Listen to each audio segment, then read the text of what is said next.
Good morning and welcome to the, what month is it, September meeting of the State Transportation Board. Mr. Lewis, would you lead us in an invocation this morning, please? Heavenly Father, we hope this time, Lord, is out of the blessings and mercy on us.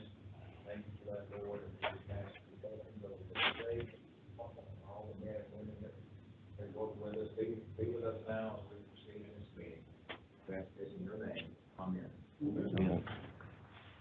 I pledge allegiance to the flag of the United States of America and to the republic for which it stands, one nation, under God, indivisible, with liberty and justice for all.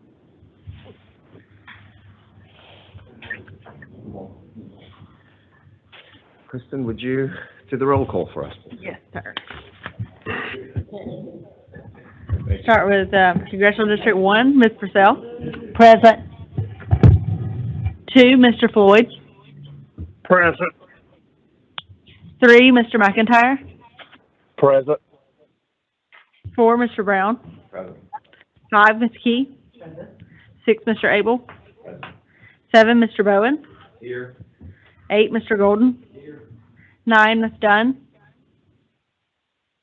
10, Mr. Boswell. Here. 11, Mr. Lewis. Here. 12, Mr. Morris. Here. 13, Ms. Lemon. And 14, Mr. Sharon. Here. Okay, we have a quorum. Welcome, everyone, to the September board meeting and my first meeting as chair. I want to thank my peers on the board here for giving me this great honor to chair these meetings. I want to acknowledge our friend Johnny Floyd is on the call, and we're so happy you're on the road to recovery, Johnny, and we look forward to having you join us in person, hopefully very soon. Thank you. Thank you, Mr. Chairman, and I want to thank the board for recognizing me and all that they have done for Johnny Floyd. Thanks, Johnny. You know, one of my predecessors as board chair, Mr. Golden, took great pride in bringing these meetings in under 1 hour. I'm going to assure you that I have no such goal. And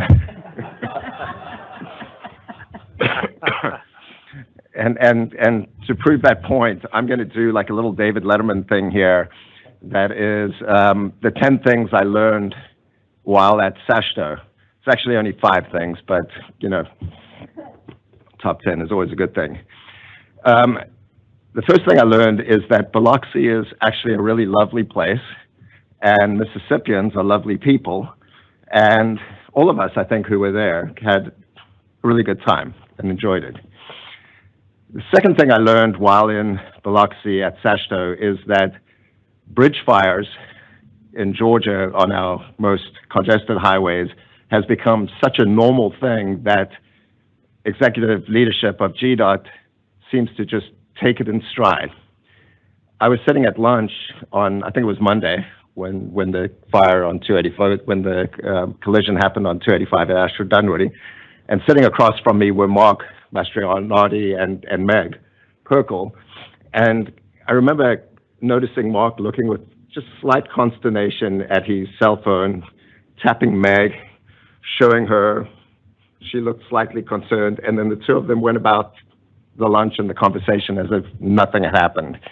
And I guess the point that I got out of this when I learned a little bit later what had happened is that our leadership has such tremendous faith in the men and women of our districts and the organization that a problem as significant as this, and I'm sure Russell will talk more about it in the commissioner's report, is something that, while not the normal course of business for GDOT, is something that can be taken care of and can be taken care of well. And so that brings me to the third thing that I learned while at SASHTO, and that is that District 7, while not having won a rodeo contest in the last 15 years, won the rodeo of that day and night in terms of what they did and what they accomplished with their peers across the organization to address the issue and get 285 back open again within the day.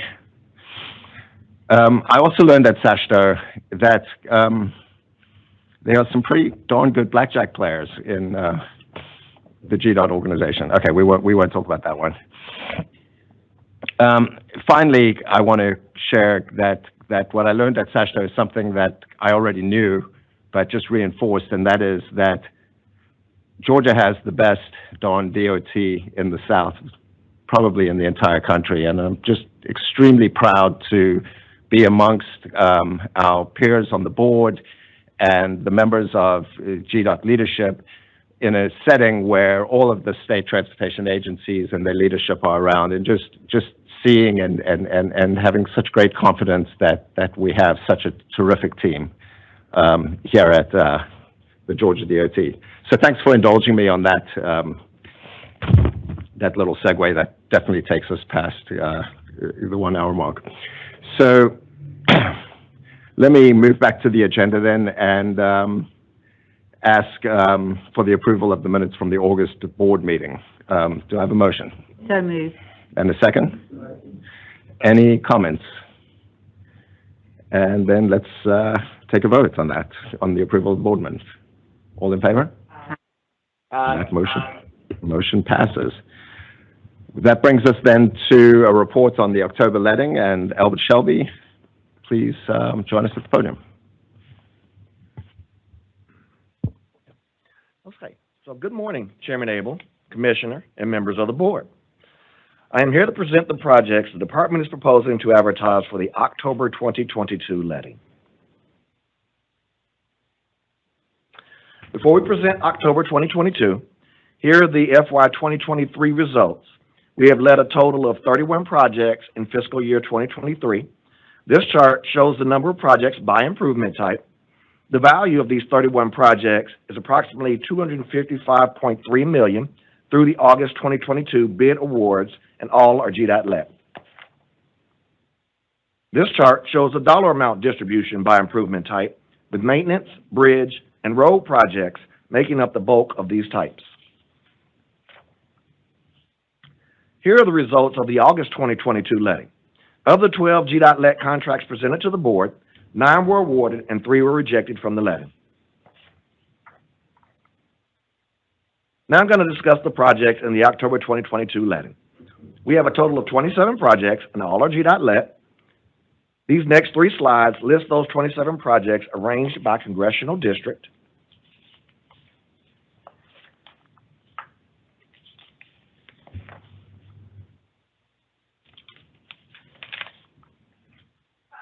As you can see with this slide, we are letting a variety of projects throughout the state to address bridge, capacity, enhancement, bridge maintenance, and safety issues.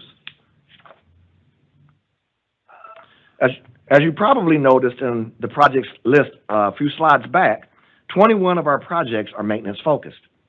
We propose to let a variety of maintenance projects, including resurfacing of roadways and bridges, and bridge maintenance, These projects are great examples of our continued commitment to maintaining our existing infrastructure and why Georgia roadways are consistently rated as some of the best in the nation. The first highlighted project is the replacement of a structurally deficient bridge on Big Creek Road over Big Creek.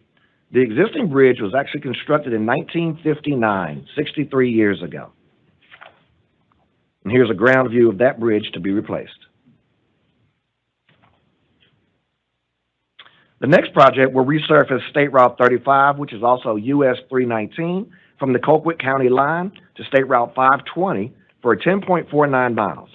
This section was last repaved in 2003, 19 years ago, and is an excellent example of our continued commitment to maintaining our existing infrastructure. This project will replace the structurally deficient bridge on Asbury Road over Clear Creek. The existing bridge was constructed in 1970, 52 years ago. And here's a ground view of that bridge to be replaced. This next project will construct a new location, 4.7-mile connector that will provide a bypass around the historic downtown city of Monroe. The connector will begin at State Route 11 and end at State Route 83. The proposed typical section along the State Route 83 connector will consist of 2 12-foot lanes, 1 travel lane each direction, with a 10-foot outside shoulder. The final highlighted project will resurface State Route 30, which is also US 280, from just west of State Route 15 to the Tattnall County line for 18.41 miles. This section was last repaved in 2005, 17 years ago. So we have 27 projects proposed for the October 2022 letting. This chart shows the distribution by improvement type. The estimate of the projects in the September letting is approximately $145.8 million. This chart shows the dollar amount distribution by improvement type. I now ask for your consideration for approval of the proposed projects presented for the October 2022 letting. Thank you, Mr. Shelby. Do we have a motion to approve the October letting? Second. Any questions? Any questions from anyone? Okay, all in favor? Aye. The motion carries. Thank you, Albert. Thank you. Okay, Matt Markham to provide us with revisions to the construction work program. Matt? Good morning, Mr. Chairman, Commissioner, members of the board. It's a pleasure to come before you this morning to present proposed revisions to the construction work program. As usual, I have two sets of revisions to present to you. The first one on the screen here are for your review this month, and we'll come back next month for action. There are 6 projects for your review, all of which are additions to the program. 2 culverts, 2 drainage improvement projects, 1 bridge project, and 1 slope repair project. So this next set were presented to you last month for review and are coming before you today for action. There are 4 proposed revisions, all of which are additions to the program, 2 bridges in Congressional Districts 10 and 12, and 2 technology projects to support connected vehicles along interstates. I'd be happy to take any questions, Mr. Chairman.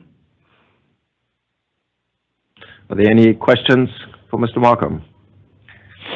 Okay, I will entertain a motion to approve the revisions to the construction work program.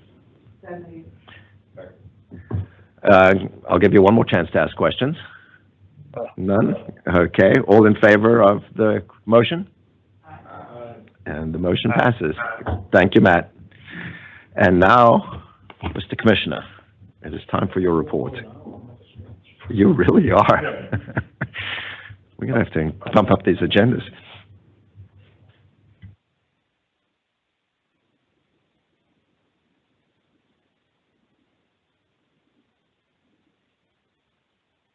All right. Good morning, Chairman Letterman. And ladies and gentlemen of the board, it's great to be with you this morning to provide the September Commissioner's Report. And as always, well, before we jump into, as always, and start with state fund collections, let me go back just a moment as what you just approved, as Albert highlighted a lot of projects for the upcoming letting. There's a lot of resurfacing back in the mix.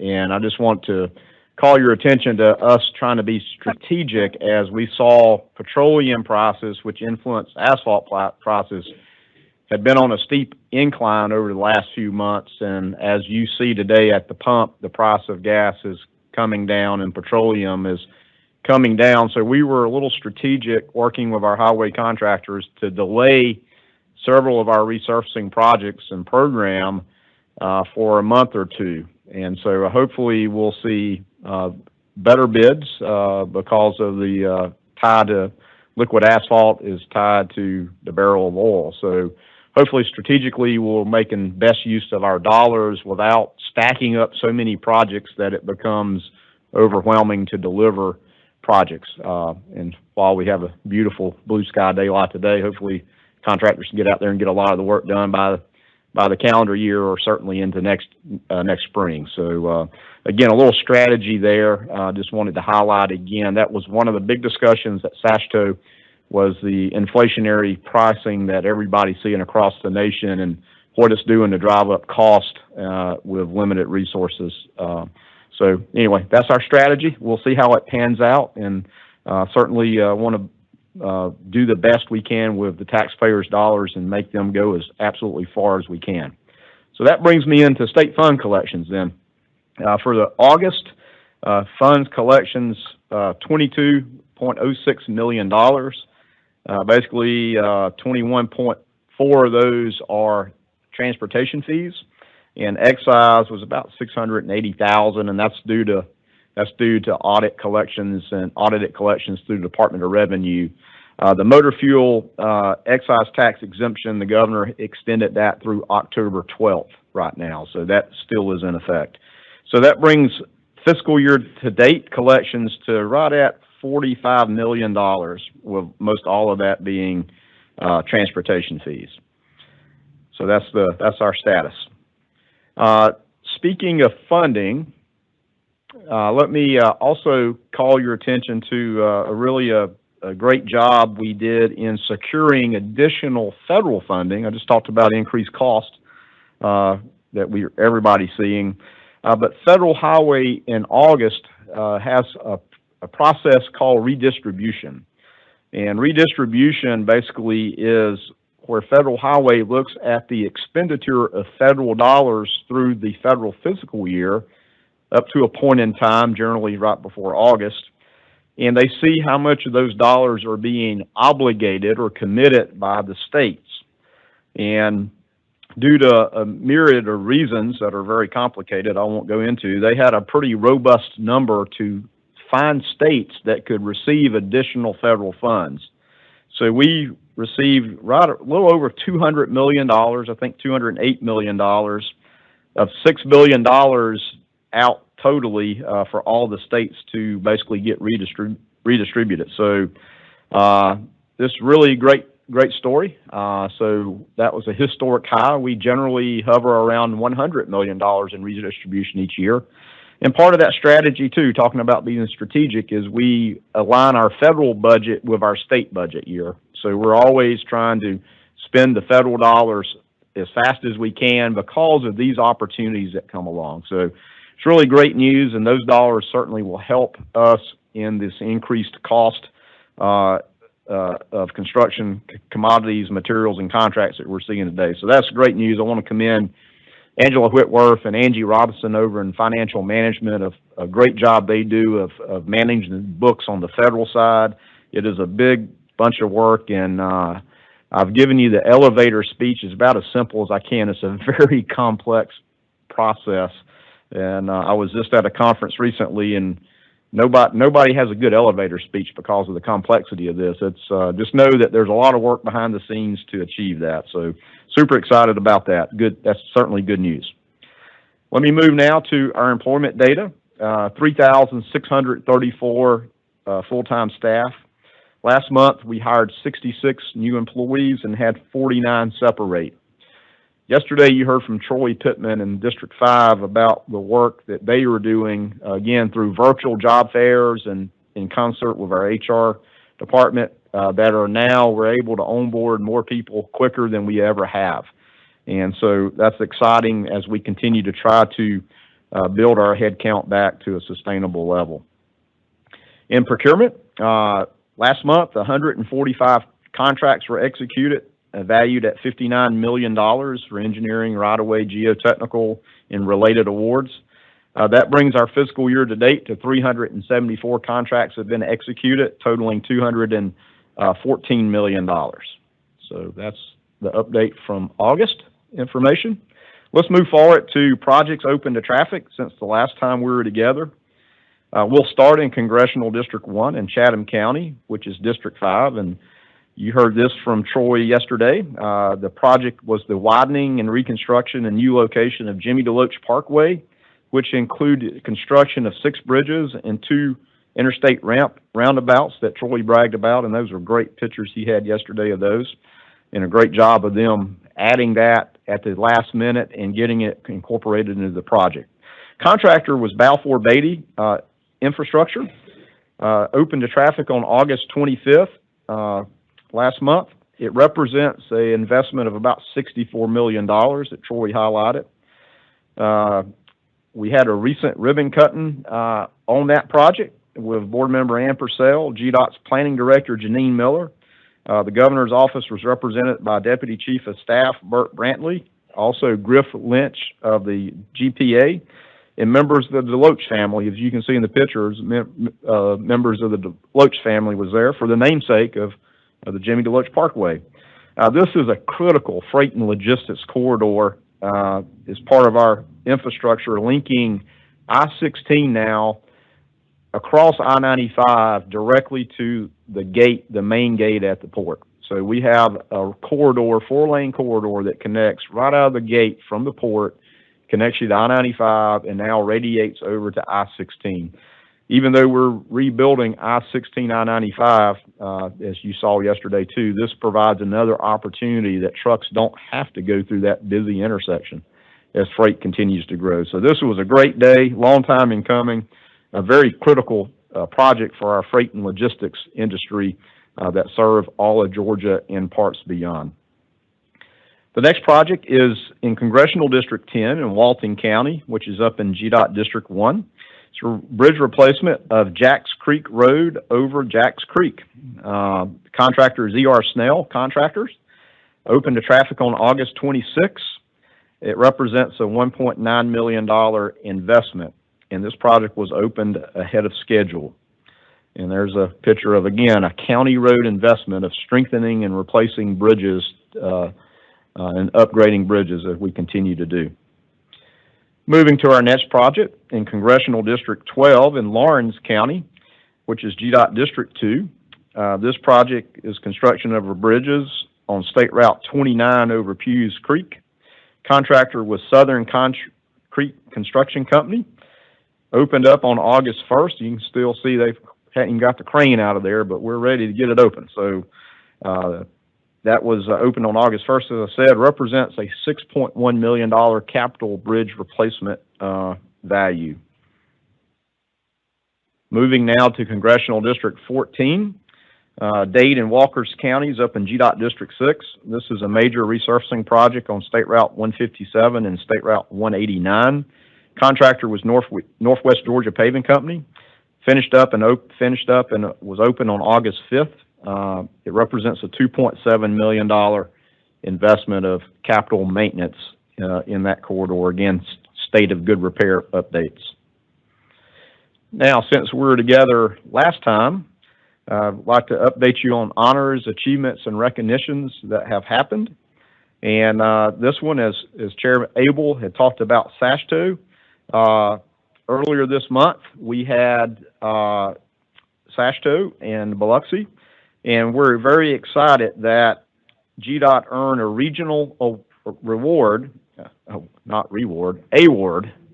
missed the reward if it was there. But anyway, that we got the regional award for the 2022 America's Transportation Awards Competition, which is the awards competition is in association with AASHTO, also AAA, and also the U.S. U.S. Chamber of Commerce. So those three entities are who does the recognition and the scoring and the judging of these. So I'm very excited to say that we won an award for Tableton Road project down in Columbus. So it won the 2022 America's Transportation Award in the category. So I want to play the video because this is what they played there, and I think it highlights the project. It describes the project that you have seen before, but again, this was sort of the piece that was put together, shown in front of all of SASTO. Welcome to the SASTO Region's America's Transportation Awards presentation ceremony. I'm your host, Caroline Keltika. Transportation is an essential part of everything we do in America. That's why AASHTO, AAA, and the U.S. Chamber of Commerce recognize the region's best multimodal transportation projects for improving safety and saving precious resources while providing citizens with more travel options, including biking, walking, and public transit. 9 SASTO states nominated 22 projects for this year's competition. An independent panel of judges has evaluated the nominees by category and size. The 3 categories are quality of life, community development, best use of technology, and innovation and operations excellence. The project sizes are small, costing less than $25 million, medium, costing between $25 and $200 million, and large, costing more than $200 million. Now, here are the nominees and winners in the SASHTO region. In the Operations Excellence category, Medium Project Group, the nominees are Florida DOT's Nassau County State Road 200 Operational Improvements Project, and Georgia DOT's Talbotton Road Project, Capacity Pedestrian and Transit Improvements. And the winner is Georgia DOT's Talbotton Road Project, Capacity Pedestrian and Transit Improvements. Georgia DOT reduced congestion, improved pedestrian safety, and increased capacity on Talbotton Road in Columbus through this improvement project. Home to 2 major medical facilities and a university, Talbotton Road had long outgrown its ability to serve motorists and pedestrians. Through new sidewalks and linkages to local trails popular for pedestrians and bicyclists, and additional lanes, including a continuous center turn lane for vehicles, all have a safer and more efficient route on Talbotton Road. The improved sidewalks also accommodate new bus stops, where transit riders previously stood in grass and mud waiting for their rides.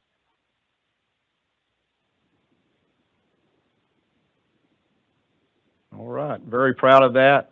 Super proud of the work that has gone into this project, especially the District 3 team who ultimately delivered it. A very complicated project as enumerated. There were hospitals, residential, industrial, commercial, all on one corridor with a trail system that the sidewalks connect to. So it's really a great multimodal solution there in Columbus. So super proud of that and always excited to win an award. So staying in the same vein of winning, it took our communications team to work to put together Talbotton Road, but they do a good job on so many other fronts as well, and they were just recognized as well as the Excel Award winner in the recent AASHTO Transcom Award, which is the top honor of all the strategic communications departments across the nation through AASHTO, and we won the top award for that. And what we won, the program expansion of Keep It Clean Georgia Anti-Litter campaign that Scott has presented to you before. And again, underscored the growth of our GDOT's anti-litter program since the launch nearly 2 years ago now, including the expanded partnership with the Georgia Film Office and the Adopter Highway Maintenance Corporation. This contest is conducted annually by AASHTO's Committee on Transportation Communications that we affectionately call TRANSCOM, to recognize the outstanding work in public relations practitioners. Again, this is the top award, and super proud of the whole team there. You see Scott and Katrina and Kyle and Natalie, they were there to win that, and a great promotional and a great partnership with our other agencies here in Georgia to keep it clean, Georgia, right? So hopefully you're seeing that along the way. So congratulations to our Strategic Communications Office for those top honors. Now, in communications is always critical in everything that we do, and especially in the point of education and educating young drivers. And you had seen Mike Luxenkirchen come here before and talk about the Let's See 43 organization. And yes, just this week, Mike and his team partnered with GDOT for another Safe Driving Summit. Again, a great partnership with the nonprofit Let's See 43, in effort to partner to reach teenagers and help educate them on driving practices through a series of safe driving summits and a joint educational campaign in partnership with our GDOT's Arrival Live safety initiatives that we have in place. This second Safe Driving Summit was held at Georgia Southern University in Statesboro just on Tuesday of this week, with nearly 300 students attending from 5 area high schools. They spent the day hearing from speakers, attending breakout sessions, and really that were created to impress upon them the importance of safe driving habits. It's really, the breakout sessions are really something, and seeing how the importance of sharing space with tractor trailers. They have the ability to put their hands on a tractor trailer and get in one and see what it feels like and what it looks like when you're in a tractor trailer. and how they need to work, how they need to drive safely around that.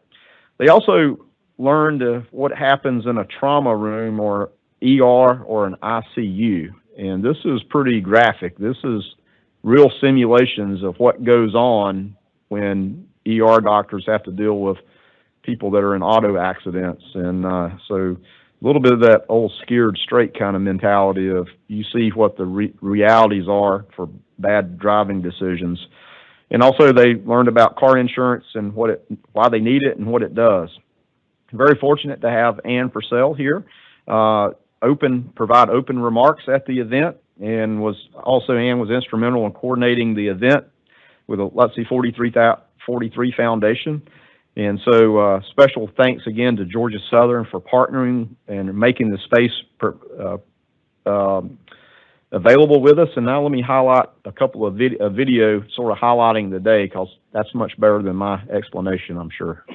We're here down in Statesboro for the second Safe Driving Summit, a partnership between Georgia DOT and the Let's See 43 Foundation, where we're talking to approximately 300 high school students in and around the Statesboro area to try to talk about safe driving habits and try to counteract the distracted and impaired driving that we're seeing across the state of Georgia. A lot of the trends that you look at are behavioral issues. Distracted driving, driving under the influence, speeding, aggressive driving. You can change everything within the roadway in terms of design-wise. Outside of closing the roadway, it's still not going to correct every single crash. So being able to do a summit like this actually opens up and allows us to engage with young drivers and change their behavior, so as they grow up, as they learn, they understand what they should and shouldn't be doing on the roadway. This isn't just a field trip. This is going to be a classroom experience delivered by real-world professionals, subject matter experts across the industries I've already talked about: healthcare, law enforcement, trucking and transportation, insurance. They're going to tell real-world stories and the elements if you have poor decisions behind the wheel. I want these kids to take the message home and have courage to have the appropriate, respectful discussion with their parents, which many of them, when I ask the questions in the keynote, raise your hand if your parents are typically distracted drivers. I bet you 70% of the hands went up. It's a wonderful opportunity for a teen, if you will, to parent up respectfully. Their parents say, I love you too much. I went to this summit. There's a young man who died from various situations in a vehicle.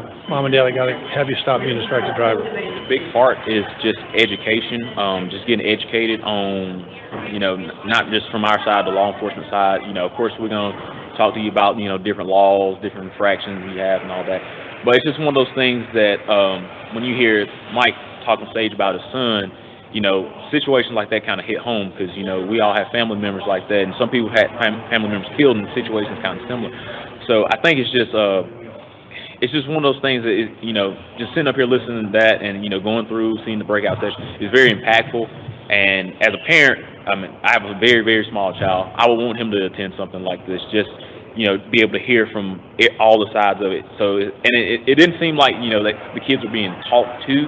It seemed like we were really, trying to educate them on, the certain actions they take, how important it is to not be distracted, and showing visuals of what happens when you're distracted. Seeing and hearing the real life stories, it does make me realize that, even those couple seconds can be very crucial. So, now on, I'm never going to be on my phone ever again.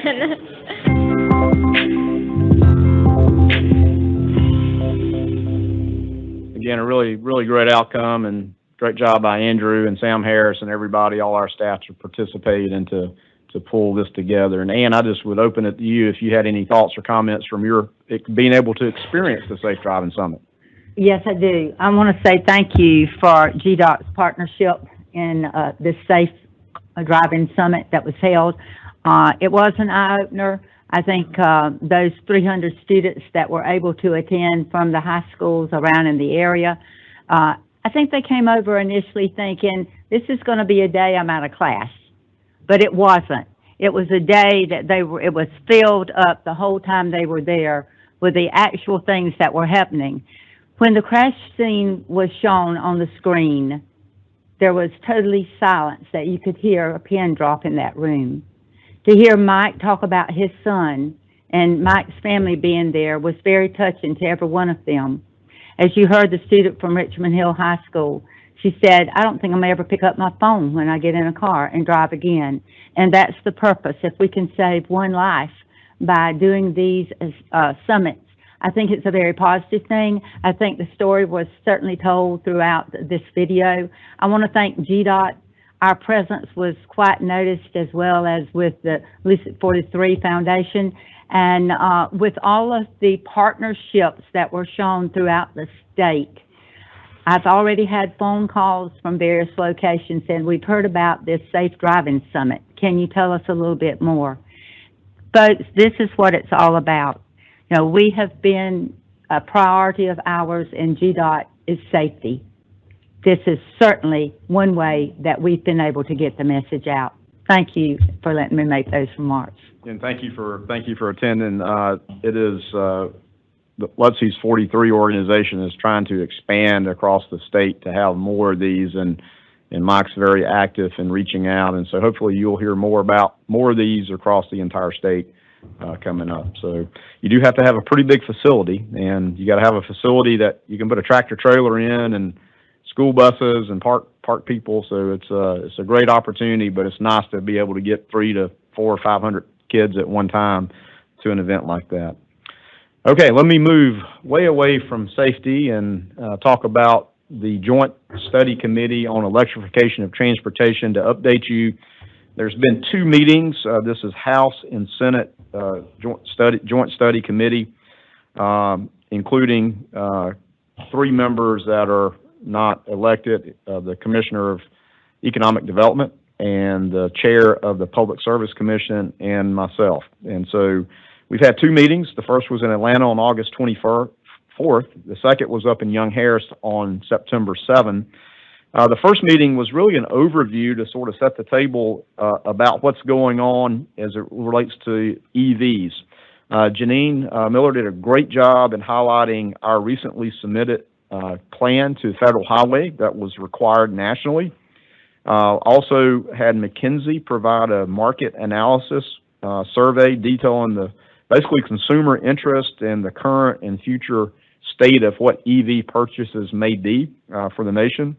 Commissioner Wilson from Economic Development, as well as Tricia Pridemore, the chair of the PSC, also addressed the committee on the state's economic investments in EV technology and the current regulatory framework that exists there. The second meeting really dived a little deeper into market analysis, and we had a presentation from the U.S. Department of Energy's Energy Information Administration. They have a wonderful website, too, if you really want to dive into EV and sort of the trends of automotive and information relating to EV. Their website is fantastic. And they really looked at what deployment's going to look like, what market saturation of EV will look like. That probably takes a little longer than what most people think. They had a commentary about the internal combustion engines that most of all of us have now, how long it takes the fleets actually to turn over, which is still in the 18 to 20 years before cars sort of recycle out of the system. So very good information. I've continued to learn a lot. The remainder of the second meeting was really focused on 2 issues related to EVs. One was the resale of electricity by a non-energy producer by the kilowatt hour. Currently, charging of electric vehicles publicly is by time base, not by how many kilowatts are consumed by the car.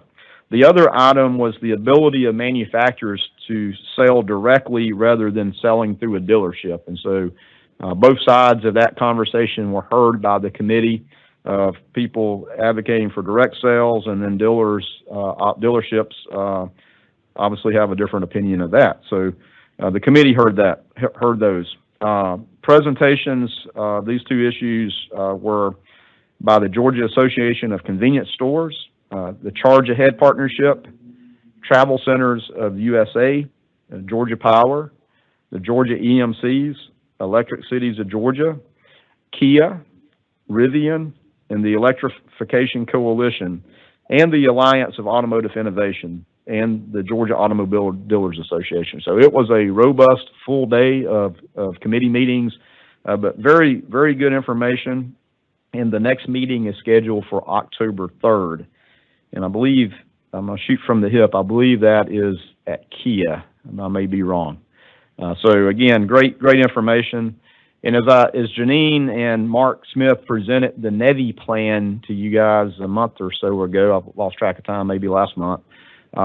Again, it was due federally to be submitted by August 1st. We received word just yesterday that our NEVI plan was approved by the Federal Highway Administration. So that's a great thing. They had till the end of the month to approve the nation's NEVI plan. So with that, we will continue to learn from this Joint Study Committee and understand the issues that are being brought forth as we will develop our actual implementation plan, which is still going to take some time. These issues that are being discussed and debated at this committee will certainly inform how we move forward. So we're going to wait till this committee's done, and then we will be back before you to talk about the plan of how we plan to utilize the NEVI formula funding that is made available to each DOT and to Georgia, of how we help get DC fast chargers deployed in the areas that don't meet the federal requirements along the interstates. So we'll be back to you, but great milestone there. And so yesterday, Janine and I had a great opportunity to take a ride along with Norfolk Southern and talk about freight. And actually, from the picture on the left, we were riding down the rails in a vehicle. So that's not the perspective you get very often. I will say that Norfolk Southern has continued to be a great partner with their headquarters just a block away from us today. Back on September 1st, Janine and I were able to participate in their Intermodal Symposium, of where they brought in their customers and suppliers and everybody in the supply chain on the intermodal side of rail, and we sat in on a meeting there, got a lot of data, sort of economic output, economic forecast as well for intermodal rail container movement and other rail mode movements. So yesterday, though, we really sort of focused on the things going on along the line, really from Macon to Atlanta, and the tremendous growth. And I don't have to tell Dana about the tremendous growth going on in Henry County. And they actually showed where they're serving a new facility that's going to be built, where they're building a spur line to that facility, and then the facility, the private sector, takes it and builds it on their property. But continue to expand and get more commodities and goods on rail, which is good to help our pressure on our interstate systems and the local routes as well. But a really great day, great partnership, and certainly a different perspective. So if you wonder why I was dressed the way I was yesterday, I was working on the railroad.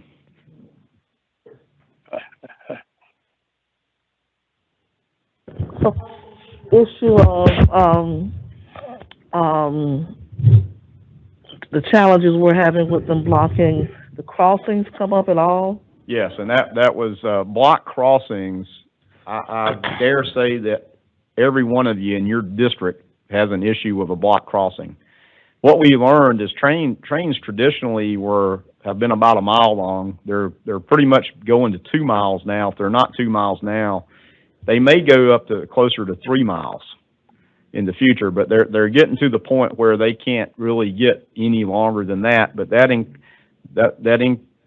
increases block crossings potential. So that was part of our discussion as well. And what they're capital planning to do is how they may try to look for additional side tracks and the like. And also really neat to see the technology they have too of coordination. I would liken it to the flight control center at an airport, of looking at, managing and operations of trains when they meet, where they have to pull off, and so that they are trying to minimize those block crossings. But that is a very big issue across this state that, again, through partnership, I think we strategically have to figure out how do we help solve that or help alleviate that around the state, because that's real. And in bigger breaking news, I'd like to think that Janine and I had a little something to do with the railroad strike avoidance that happened yesterday or this morning, but we can claim no credit for that. But we like to think maybe we played a small part working with the railroad yesterday. All right. I'm trying to live up to Letterman standards here, Mr. Chairman. I'm failing miserably. All right, let's go back to Chairman's comments about the I-285 Ashworth-Dunwoody incident, which was Monday, August 29th. About 3 o'clock, 4 cars and a tractor trailer tangled up, and the tractor trailer ends up on fire under the Ashworth-Dunwoody Bridge, and you can see the photo there. Now, Mr. Chairman, you said Meg and Mark were eating lunch. You didn't see me at lunch, did you? So anyway, I'll leave that there, but I will assure you that they were more concerned after lunch than they may have been at lunch once I talked to them. Let me again, I believe there were minor injuries in this, but again, the shout out to our law enforcement and our heroes and everybody that this was major gridlock. Everybody knows where 285 and Ashworth-Dunwoody is at 3 o'clock on a Monday. Not a good traffic day, and this certainly didn't help it. So thanks to all of those to keep everybody else safe and not have more injury. Really something to see how, again, and Mr. Chairman, I appreciate you acknowledging the team, because it is truly a team effort of many, including all of us and everybody in District 7 and our bridge engineers. Technology has done some amazing things for us. We literally were that afternoon on a virtual call, and ultimately when the bridge inspectors got to the site, they were able to they joined the call and able to use their cell phone cameras to show the beams and show us the actual impact of the fire to our bridge engineers sitting in the office, which helps in our be able to start understanding the potential damage that existed. The partnership also with Georgia State Patrol, I don't know if you happen to see the paper, but Doug Turnbull did a piece about this, and it was difficult to get bridge inspectors there. Our one bridge inspector that first to the scene actually got out of his vehicle and walked about a mile because he couldn't get through the traffic that was backed up. So walked to the site. Our next bridge inspector, we were fortunate with State Patrol to be able to partner with us and actually put them on the helicopter to get them to the site, because 3 o'clock on Monday at Ashworth-Dunwoody and 285, criticality of opening the road as soon as possible. It was not until about 6:30 that the eastbound or the interloop lanes were able to be open. One of the cars went across the median barrier, so it took a little bit to get that cleaned up. The fire put out, and then structurally making sure it was okay for cars to pass under the eastbound side. It wasn't until about 5 a.m. the next morning that we could open the westbound side where the truck is there. If you look at that picture, look above the tractor trailer on the right, lots of conduits. That was telecom conduits, all of which melted. So there was a little bit of some outages in the Dunwoody area, as I understand. But very fortunate that we often forget that there's a lot of utilities hanging on our bridges, including gas and water, fiber optics, things like that. And so we're very fortunate that there was nothing else, water or gas, on this end of the bridge that could have made it even a bad event worse. District 7 rallied, as well as our contractor on 285-400. The pavement was melted and damaged. We had to repave the pavement, mill up and grind up and repave that. District 7 worked to basically support all those utilities that were hanging down so that they wouldn't fall down. And it was really late at night, I forget, really late hours, many hours before the beams actually cooled off enough that you could inspect them. They got very hot under that fire. There was damage to the beams, but we were able to determine that it was okay to allow traffic under the bridge. They kept the lanes on top on Ashworth-Dunwoody, which is a DDI, if you know that location. They kept the lanes closed where those beams supported above, and it took us 2 additional nights of lane closures and when traffic's light to go out and actually test the steel to make sure that the fire didn't change the properties of the steel such that it would support traffic above. And the good news was it was able to, the properties were okay and the beams are salvageable, even though we'll go back and do some strengthening and some correcting.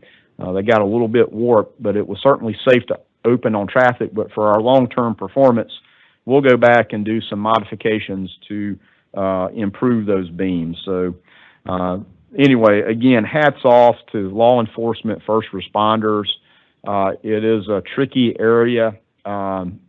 You know, you always learn things. Divergent diamonds are great interchanges, highly efficient interchanges, but you can't run traffic up a ramp, over the road, and back down in a divergent diamond. So as we often do, if there's something wrong with the bridge, you're able to use the off-ramp and the on-ramp to get people around, but that doesn't work so well with a divergent diamond. So lots of lessons to continue to be learned, and I just don't know what it is with truck fires under bridges. You know, 50 more feet, and this would have been not a too big of an incident. So I've told somebody I may have to move to another state. So these are getting to be a little too routine. But again, great response from everybody, and again to District 7 and everybody that helped out, immediately scrambled, worked all night long. You know, they had this wasn't on their plan to have to work all night long, but came in, got everything safe so that by rush hour everything was open back up.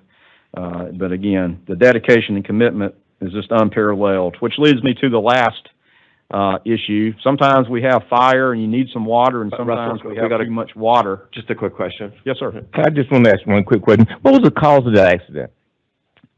I don't know, Mr. Brown. There was 4 vehicles involved, and not sure how they all got tangled up. I hadn't seen the accident report to know what happened.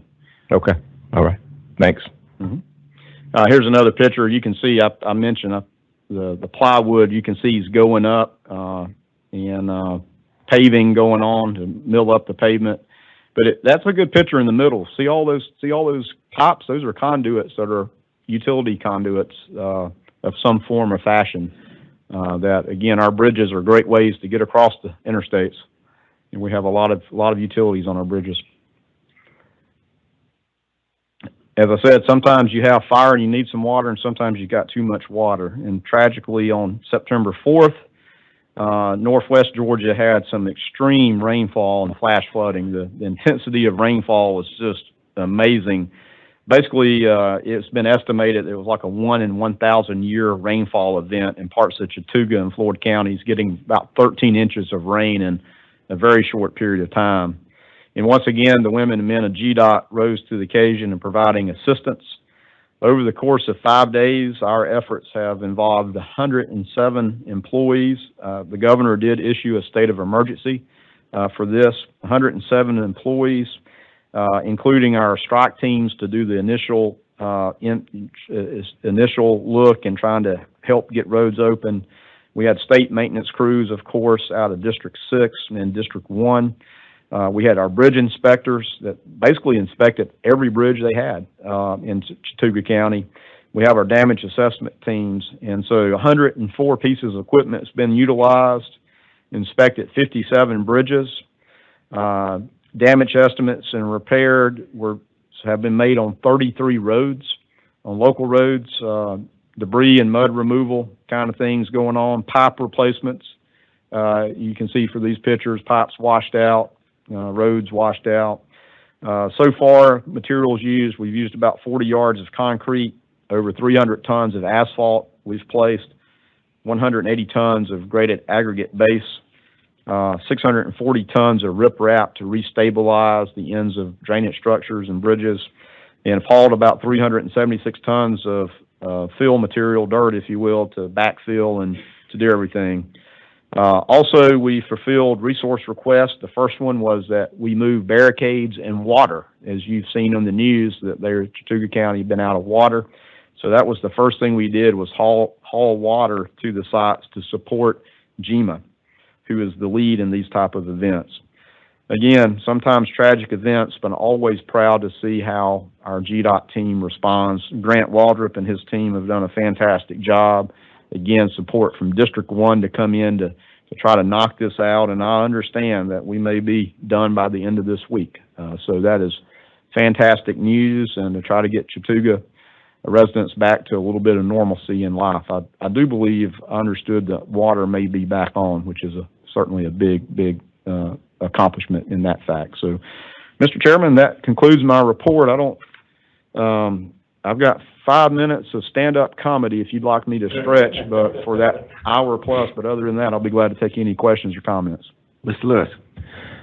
Yeah, thank you, Commissioner. Back on the bridge, the fire, with respect to the damage done to the pavement, the bridge, and even the utilities, has there been a cost estimate put to that damage yet when you factor those three things in? I believe we do have that. I don't know off the top of my head. And of course, as always, we will seek recovery for the damages through insurance. The questions for the Commissioner. Commissioner, thank you very much for your report. Which brings us to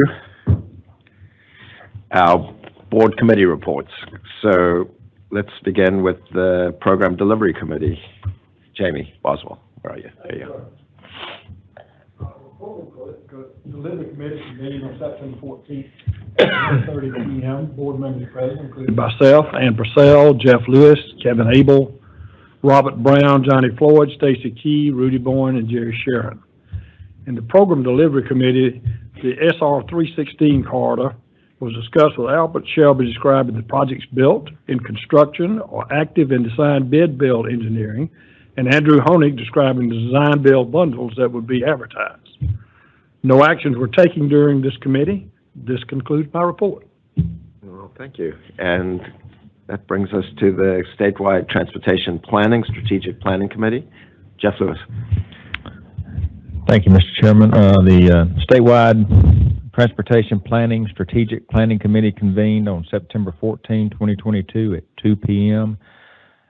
Board members present included Vice Chair Lewis, Purcell, Abel, Brown, Floyd, Key, Bowen, Boswell, and Sharon. First order of business, Andrew Honig provided an update on the design build bundle projects along State Route 316, which includes 7 projects along State Route 316 bundled into 3 design build contracts. No committee actions were taken. The committee adjourned at 2:14 p.m. This concludes my report. Thank you, Mr. Lewis. And I will read the committee report for the Committee of the Whole, which convened on September 14th, 22 at 2:30 p.m. Board members present included myself, Robert Brown, Ann Purcell, Johnny Floyd, Stacy Key, Rudy Bowen, Jamie Boswell, Jeff Lewis, and Jerry Sharon. First order of business, Troy Pittman, District 5 engineer, provided an overview of district activities over the past fiscal year. He covered projects that are under construction and highlighted a few projects that have completed and open to traffic.